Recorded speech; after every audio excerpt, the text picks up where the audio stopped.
thanks to President Trump. Which brings us here today to the Sunshine State, the home of the 47th President Donald J. Trump. Here, there is a prosperous economy, beautiful sunshine, and endless freedom. And why are we here in Florida? Because Florida was critical in delivering a decisive victory for President Trump and House Republicans. And tonight, we will celebrate that historic victory alongside of our president. We are in a very heavily Hispanic area with a very diverse culture. Broad and diverse coalitions that support the GOP America First vision. These coalitions support our agenda because we listened and we are giving them what they want for them and their families. We put them and their families first, not illegals. We promised that if they gave us the majority, we would lower costs and make their communities safer. And I'm confident that President Trump and Republicans will continue to listen and deliver on those promises, putting Americans first. And I'm so excited to work with the President, Chairman Hudson, and many others to grow our majority. I will now turn it over to our fearless chairman, Chairman Hudson. You don't have to stand on the box. Okay.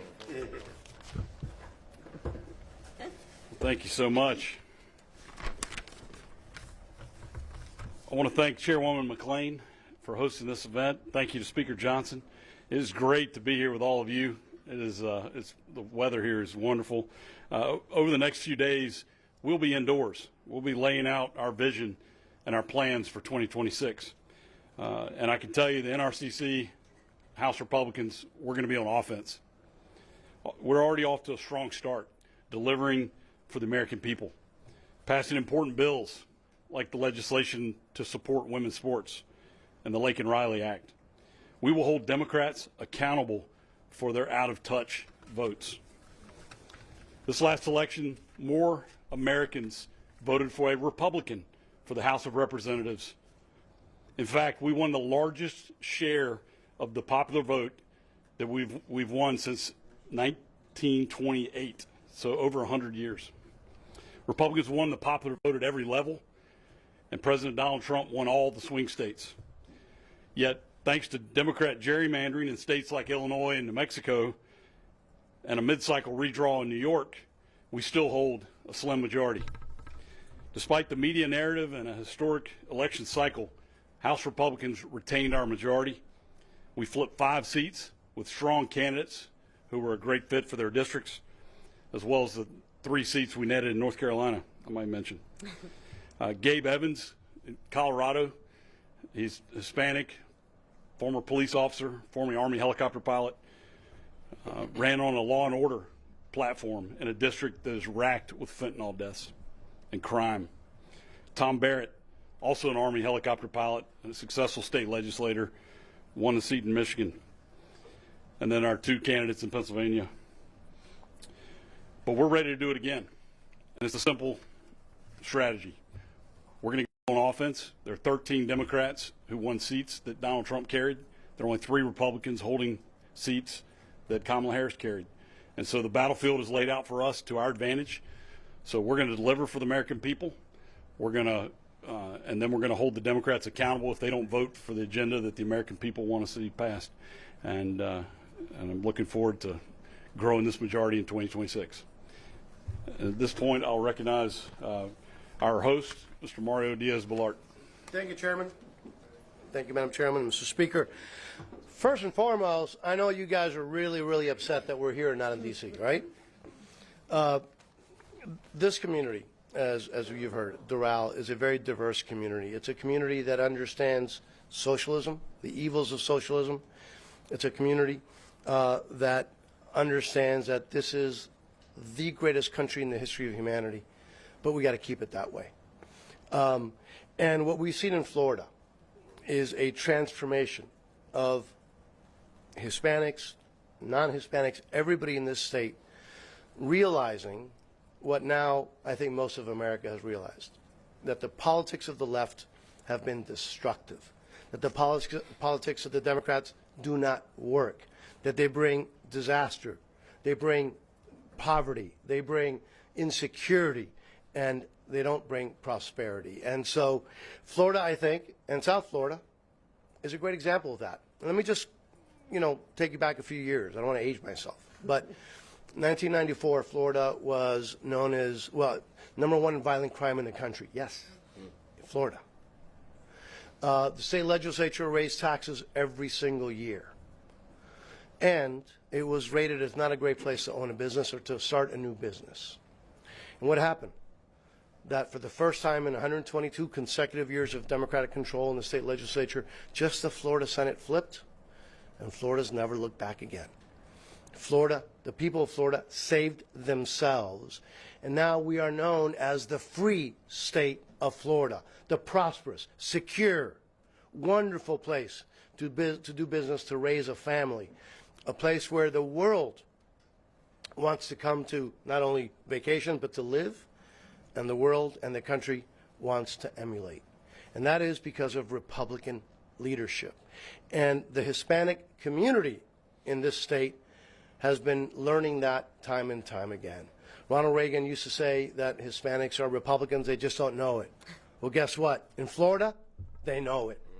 And they are voting that way, they are acting that way, which is why this is no longer a swing state. But anyways, to all of you, welcome, welcome. I am under the weather because I, like you, were out in that miserable weather in D.C. Last week.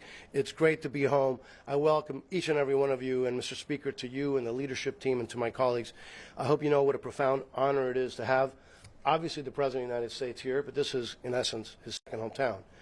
But also have you and this group of leaders here to solve America's issues together and get the America First agenda turn into reality. So thank you for being here. It's a privilege to welcome you to the great city of Doral.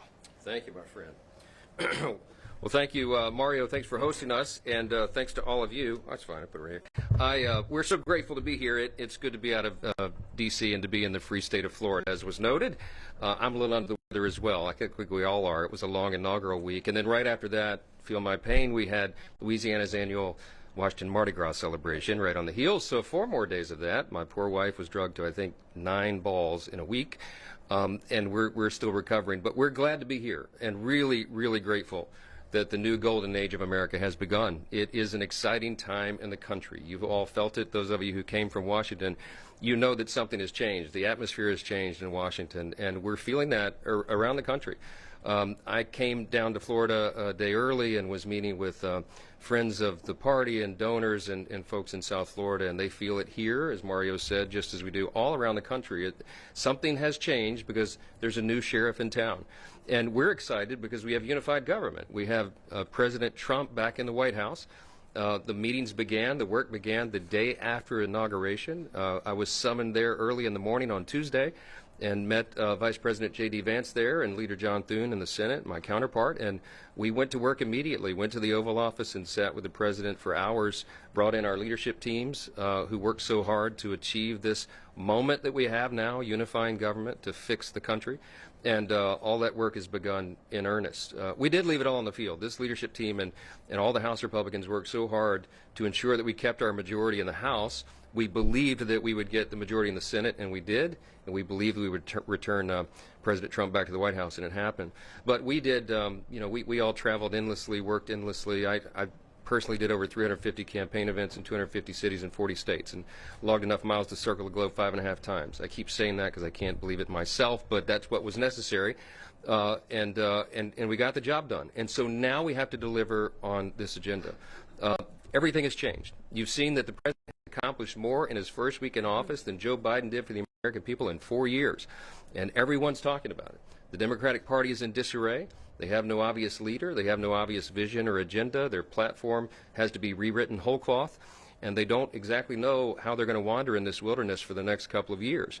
It's not just going to be a couple of years, though. It's going to be 4 years at least, and then more, because we are going to grow the House majority in 2026.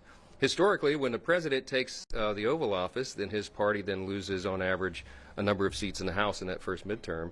But that won't happen this time around because there's been a sea change. And we're going to deliver on this agenda, and that begins now.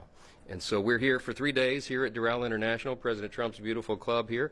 I hope you all enjoy the time. We're going to be working the whole time. We won't get to enjoy much of it, but that's by design. We'll be in these long sessions with the House Republicans working through the agenda.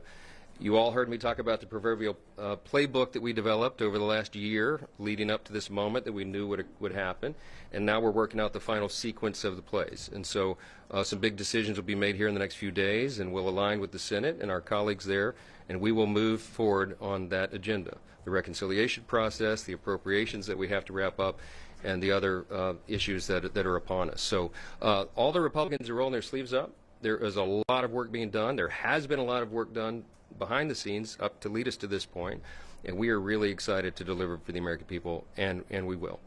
Lots happening. You know, the most recently, I'm sure there'll be a question or two about Colombia, the last events of the last 24, 36 hours. I think that was a signal.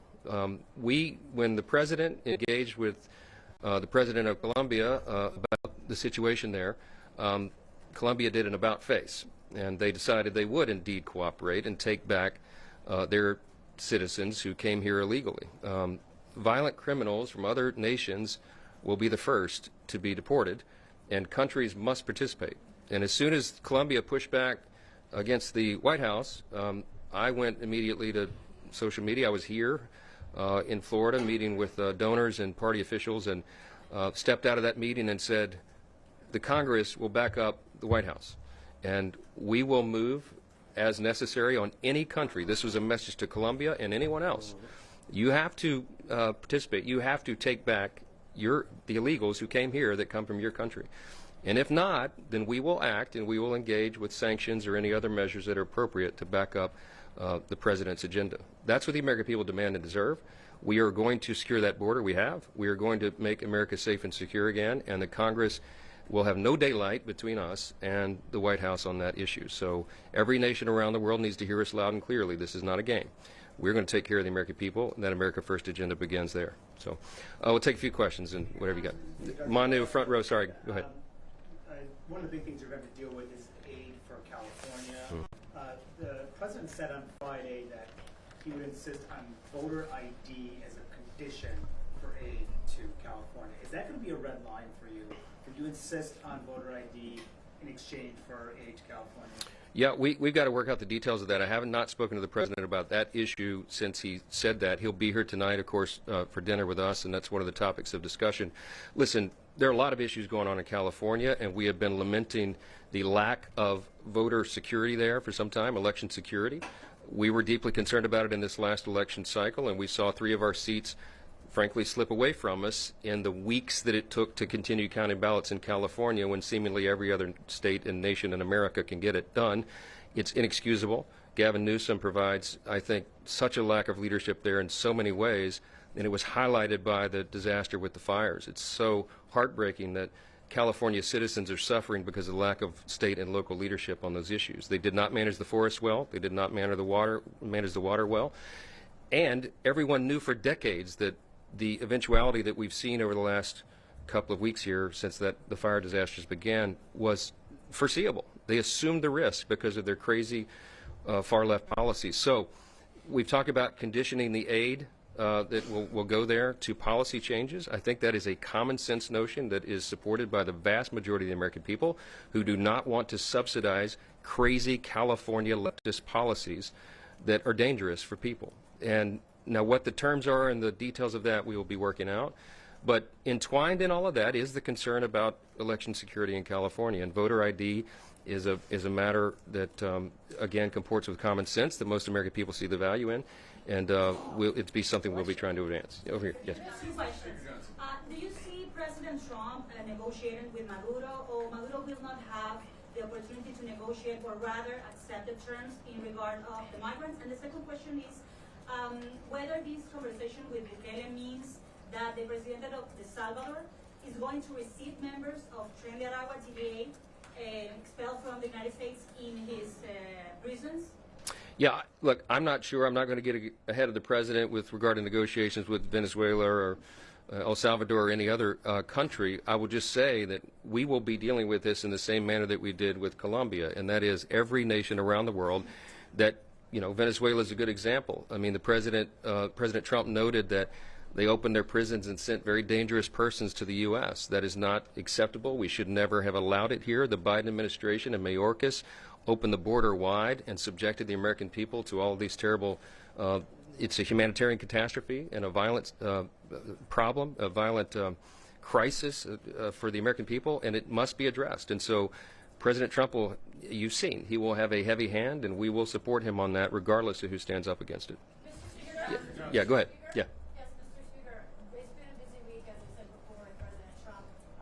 We've seen him fire some inspectors general today, and also he's made comments and an executive order about FEMA, saying that perhaps it shouldn't even exist. Can you comment on the idea that states should do more, and do you think FEMA should exist? And the inspectors general, is that a legal action, and is it a good one? So I have some expertise with FEMA. I'm from Louisiana. We're a disaster-prone state, as is Florida, and we have a lot of experience with that. In my experience, it is very often the case that local workers, people who are working through FEMA, do a pretty good job, but often it's the leadership at the top that can affect the outcome of how a disaster is handled. There's been a lot of frustration, of course, over the last 4 years with how FEMA has been handled, and I think the President is right to assess that. I think we are entering a new era of government, and that is when the President says he wants to make the government more efficient and effective, and we say we want to limit the size and scope of government, it means that everything is on the table for reevaluation. This is a new moment for us to reevaluate everything that the federal government does. And FEMA is in the crosshairs, pardon the expression, because they're in the microscope, because these disasters are front and center for the country to review. And so I think that the task force that the President set up by the executive order is an appropriate step. I think that it's probably long overdue. It'll be a 6-month, 180-day evaluation with some very smart people in the room that have a lot of expertise and experience in dealing with FEMA. And I very much look forward to the outcome of that issue. I will tell you from my perspective, state of Louisiana, again, having a lot of experience with this, we have the Governor's Office of Homeland Security and Emergency Preparedness, we call it GOSEP, and they do an extraordinary job on a state level. They're very responsive to the people, and our people are very resilient, and they look to the state officials to handle that. FEMA has been a partner, but they probably could be a better partner. So we're going to withhold the final judgment on what the analysis is from that group, but I think the timing for that is important, and we support the President's initiative, obviously, 100%, and we'll assist from the House Republicans in any way that we can to contribute to that effort. With regard to the Inspectors General, the President will, my understanding is, he will be replacing those positions with new persons. And sometimes you need a fresh look. Look, we want to eliminate fraud, waste, and abuse in every way possible. The President's committed to that, and we are as well. The Inspector Generals, when they are working on all cylinders and to their top level of effectiveness, they can be a huge part of that. I think the President appreciates that, but sometimes you have to have, begin a new page and start with a fresh start, and I think maybe some new eyes, new voices will be appropriate at this time. Scott. Thank you very much. With these roundups and with deportations that we're seeing in places like Chicago and around the country, are you concerned at all that there's a negative impact or unintended consequences as a result, specifically for folks like construction workers, people who are working in hotels, restaurants, people who sort of are the backbone of the economy that may be fearful to show up at work? Is that undermining the U.S. economy in any way? I hope not. I don't think so. I think you heard Tom Homan say very clearly in the last 24 hours, the worst are first, and what he means by that is dangerous, violent criminals, and we know who they are. You've already seen them being rounded up and deported. That is the top and first priority of the federal government. The rest of it will be developed. I'm glad that we have a new Secretary of Homeland Security. I think Kristi Noem will do an extraordinary job in that position, and all the people that are being lined up have a very sober mind about this. They're very clear-eyed about what is required, what the American people demand and deserve, and frankly what they voted for in the election. They gave President Donald Trump a mandate to fix this problem, and no matter where I went around the country, border ranked in the top 1 or 2 issues everywhere, blue states, red state, everywhere in between. And so they are counting on us, they're counting on the administration and the Congress for that matter to back it up, to get control of this situation. And that's what's going to happen. And I think everybody can take a deep breath. Let this play out. We are going to restore law and order at any cost. And I think we owe that to the people. It's a very, very simple thing. Jake. Last question, guys. Is it still your goal to have a budget through both chambers by February 24th? Yes. When we get back, the Budget Committee will be marking up, first week of February is the plan, marking up the budget to set the resolution to begin and unlock and open the reconciliation process. That will be where the lion's share of these campaign promises that we made are fulfilled, and that's what all the hard work here is in the rooms, all of us negotiating and coming to consensus with one another on the terms of that, why that's so important. We will get all the Republicans together on the consensus, and we will put forward that bill that will check those boxes and make sure we're doing right by the American people. The president's already begun. I mean, I just made a list this morning. Everything he started in the first 7 days, he's already securing our borders, removing dangerous illegal aliens, standing up to terrorists, bringing back the economy, unleashing American energy, putting an end to the DEI and gender ideology madness. That's in 7 days. We're just getting started. And you're going to see so much of this codified in our legislative agenda, and we'll get the appropriations going, we'll get the reconciliation going. It's going to be a very busy first 100 days. So you're all going to have to work as hard as we do. So I'm glad you're here. Last one, Olivia, go ahead.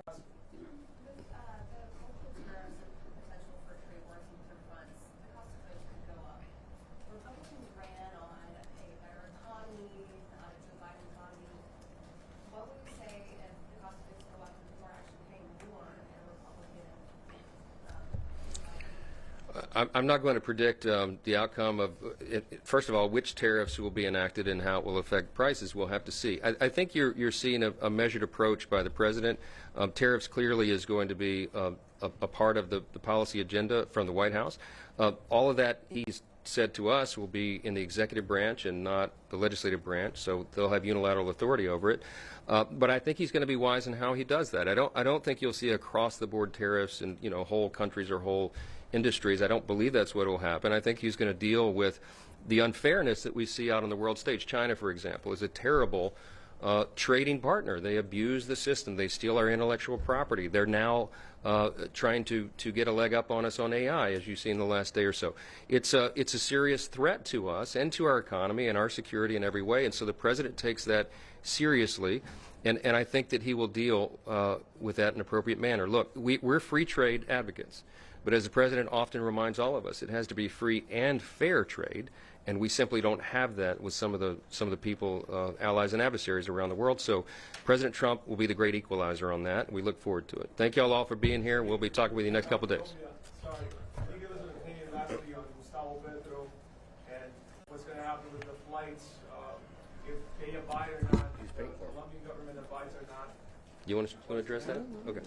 Well, listen, he did an about-face very quick-like, and that was appropriate. And if he wants to send his own presidential plane to pick up his folks, we welcome that. It saves American taxpayers money. I think that's a great thing. And, I think other foreign leaders should take his cue and send their presidential planes and pick up their folks who don't belong here. We are happy to send them back. So I think it's a good trend. Thank you. Thank you. Good to see you all. Feel better. Go breathe. Finally getting over it. Yeah, I think I'm over that. Well, now later today, President Trump will speak to House Republicans at their annual policy retreat in Miami from the Trump National Doral Resort. You can watch live coverage of that starting at 5 p.m. Eastern on C-SPAN, C-SPAN Now, our free mobile app, and online at our website, cspan.org. And we take you now back to a forum on nuclear deterrence. Live coverage on C-SPAN. We join this in progress. The Australian Submarine Force, 6 Collins-class submarines, very highly capable. Pretty big. I don't know, Greg, are they still the largest diesel boat in the world? Could be. It's close. They were at the time. So they're really capable, quite big diesel boats. 6 of them, crew of about 42-ish sailors. Virginia crew is 135-ish sailors. And it's almost 3 times as big. And then SSN AUKUS will be a third bigger yet. So if you just think about something as simple as the sizing of the pier, setting aside the shore power and the radiological aspects, just the sizing of the pier from an infrastructure perspective is a significant investment as it goes forward. We can talk more about that as we go, give you guys an idea what HII is doing. with respect to AUKUS, and then I'll lateral it over to you, Mike, if that's okay. Yeah.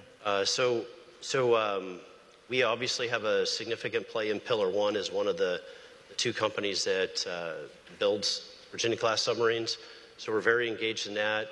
I talked to Matt Napoli earlier, so in accordance with Naval Reactors requirements, everything to do with the submarine will be handled in the government-to-government space under something that looks like the 1958 Mutual Defense Agreement. I know where Matt is sitting. Nothing was thrown at me, so I think I got that. Right. So the submarine herself will handle in a very different pipe. What HI has done is create 3 different sovereign Australian corporations. If that's for me, I'm super busy right now. But we have 3 sovereign Australian companies, very creatively named HI Australia and HI Nuclear Australia. And then we have a joint venture with Babcock International that allows us to bring to the field in Australia really the only team in the Western world that designs, builds, sustains, and disposes of nuclear-powered submarines on behalf of the Australian government. So that's a significant reach back for them. We just recently completed executing supplier uplift activities on behalf of the government of South Australia, and we'll do a run for them here in the next couple of weeks for the government of Western Australia.